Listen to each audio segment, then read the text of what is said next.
Guys good morning. कैसे हैं आप लोग? उम्मीद है बेटा आप सभी लोग ठीक होंगे। आप सभी का स्वागत है आपके अपने यूट्यूब चैनल स्टडी चैनल पर। So student, today we will discuss some important related fact about Newton से second law of motion and force. ठीक है, तो कल हमने न्यूटन का सेकंड लॉ ऑफ मोशन पढ़ा था। ठीक है, आज हम इस Newton second law of motion से रिलेटेड थोड़े से फैक्ट बच गए थे कल, वो करवाने हैं आपको, और फोर्स की एसआई यूनिट वगैरह वगैरह बतानी है।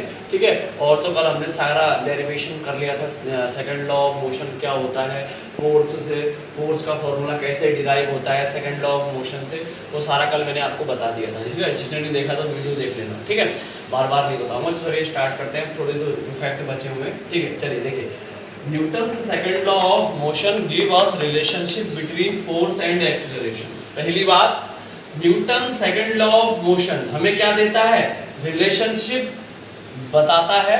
फोर्स और एक्सीलरेशन के बीच में क्या होता है? एक रिश्ता होता है, एक रिलेशनशिप होता है, वो हमें बताता है कौन? न्यूटन का second law of motion.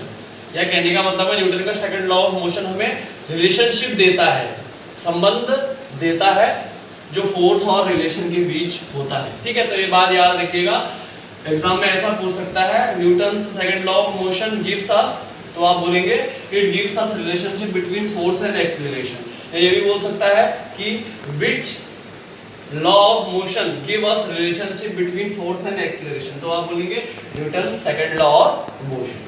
Clear? ये बात क्लियर हो गई। ठीक है, अब आगे चलते हैं। अब देखिए, Newton's second law of motion also give us a method of measuring the force in terms of mass and acceleration. कल बताया था, Newton's second law of motion हमें मेथड देता है, वो विधि देता है, वो मेथड देता है, वो तरीका देता है जिससे हम फोर्स को मेजर कर सकते हैं। किसको मेजर कर सकते हैं? फोर्स को नाप सकते हैं, फोर्स को माप सकते हैं, फोर्स को मेजर कर सकते हैं। किसके टर्म्स में? मास और एक्सीलरेशन के टर्म्स में। ठीक है, तो मैंने वो कल बताया था, Newton second law of motion हमें मेथड देता है फोर्स को मेजर करने का।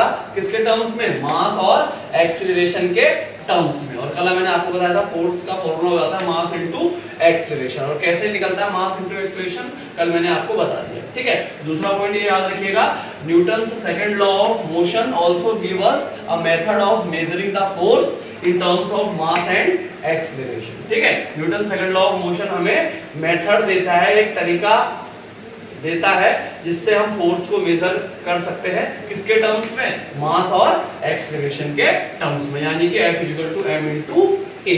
ठीक है, और हम इस we can also write the equation जो F = m × a है, इसको हम एक तरीके से और लिख सकते हैं। कैसे लिख सकते हैं?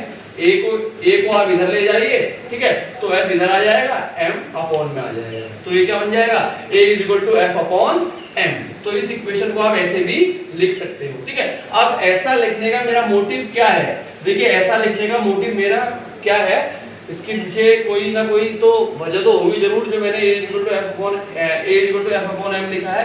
तो इसका मोटिव ये है कि इसी फॉर्मूले से F = m × a से एक और फॉर्मूला बन जाता है एक्सीलरेशन का, force upon mass. Force upon mass बन जाता है। ठीक है, वैसे आप सबको पता है एक्सीलरेशन का फॉर्मूला a = v - u/t, बस दिमाग में वही बैठा लिया, a = v-। अब एग्जामिनर मेरे ऐसा होगा तो वो बोलेगा एक्सीलरेशन निकालो और आपको फोर्स और मास दे देगा, तो आप बोलेगे अरे v - u/t होता है, यहाँ तो है ही नहीं, तो ये तो रॉन्ग क्वेश्चन है। तो आप क्या लिख दोगे उसके आगे से? This is wrong question. वो रॉन्ग क्वेश्चन नहीं है, तुम रॉन्ग हो जाओगे। ठीक है, तुम्हारे नंबर रॉन्ग हो जाएंगे। ठीक है, तो एक्सीलरेशन का ये भी फॉर्मूला होता है फोर्स अपॉन मास। तो v - u/t तो होता ही होता है, लेकिन एक्सीलरेशन का एक और फॉर्मूला है, इसको आप चाहे तो सर्कल कर सकते हैं। ठीक है, a = F/m, एक्सीलरेशन का फोर्स अपॉन मास। अगर फोर्स अपॉन मास दिया है तब भी हम एक्सीलरेशन निकाल सकते हैं। क्लियर? उम्मीद है समझ गए होंगे। ठीक है, अब फोर्स का फॉर्मूला होता है मास इनटू एक्सीलरेशन, और जो भी फॉर्मूले है बेटा, इनको ब्लैक से आप लोग ब्लैक पेन से लिख के नोट कर देगा। फॉर्मूले बहुत होते हैं, असाइनमेंट बहुत होते हैं, असाइनमेंट आपको याद भी रखनी है। ठीक है, तो a = F/m हो जाएगा। ठीक है, क्लियर? समझ गए? अब देखिए आगे, the acceleration produced in a body is directly proportional to the force acting on it. ठीक है, जो एक्सीलरेशन है हमारी बॉडी जो प्रोड्यूस करती है, कोई भी बॉडी, वो डायरेक्टली किससे जुड़ी होती है?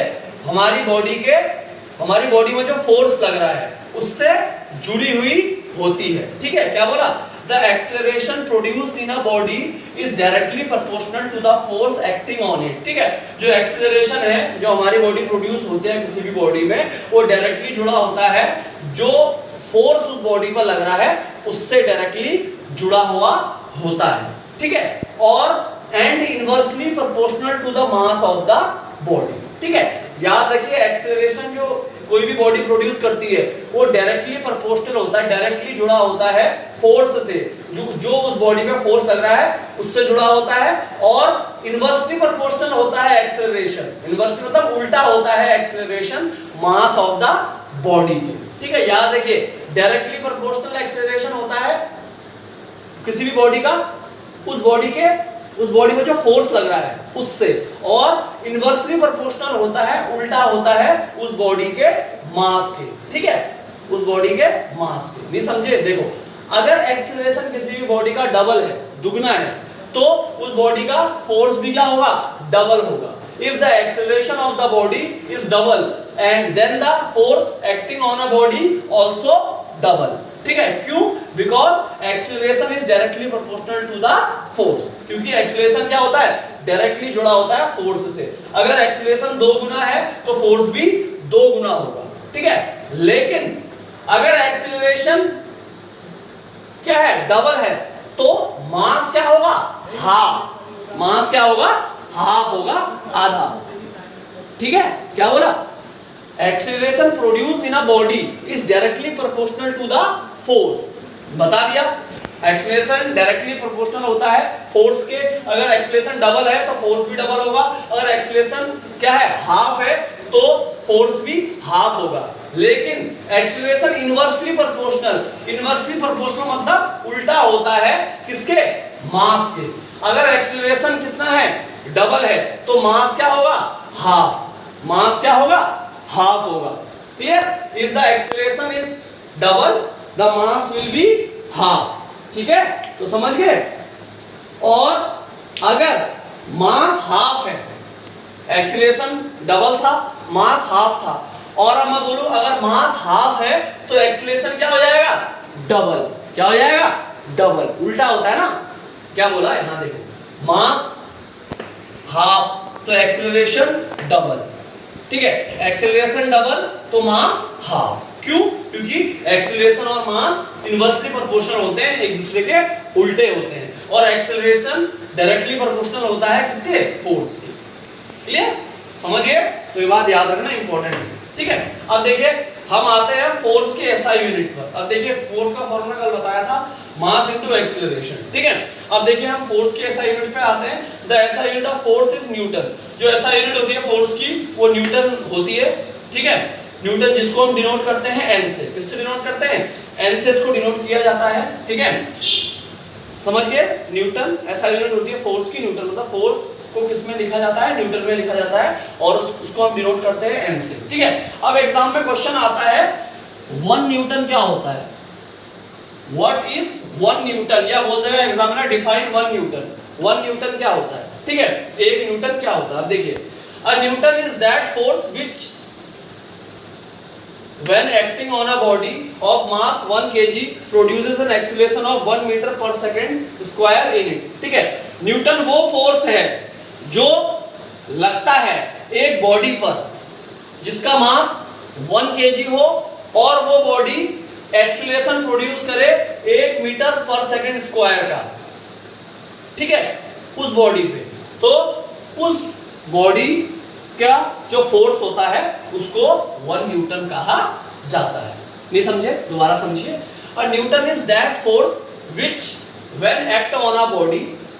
ठीक है, न्यूटन वो फोर्स होता है जो एक बॉडी पर तब लगता है जब एक बॉडी जिसका मास 1 kg हो वो प्रोड्यूस करे acceleration 1 metre per second square का। ठीक है, तो उस समय जो फोर्स होगा बॉडी का वो कितना होगा? 1 न्यूटन। ठीक है, एक और बार, आखिरी बार समझाता हूं।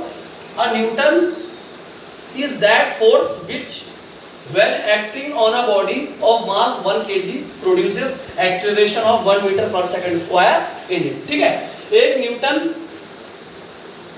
फोर्स 1 न्यूटन वो फोर्स है किसका, एक बॉडी का, जो एक बॉडी पर तब लगता है जब एक बॉडी 1 kg मास की प्रोड्यूस करती है 1 मीटर पर सेकंड स्क्वायर का एक्सीलरेशन। ठीक है, तो उसी बॉडी को बोला जाता है, उस बॉडी के फोर्स को बोला जाता है 1 न्यूटन। ठीक है, और 1 न्यूटन हमेशा इक्वल होता है 1 kg into 1 metre per second square के, देख सकते हैं।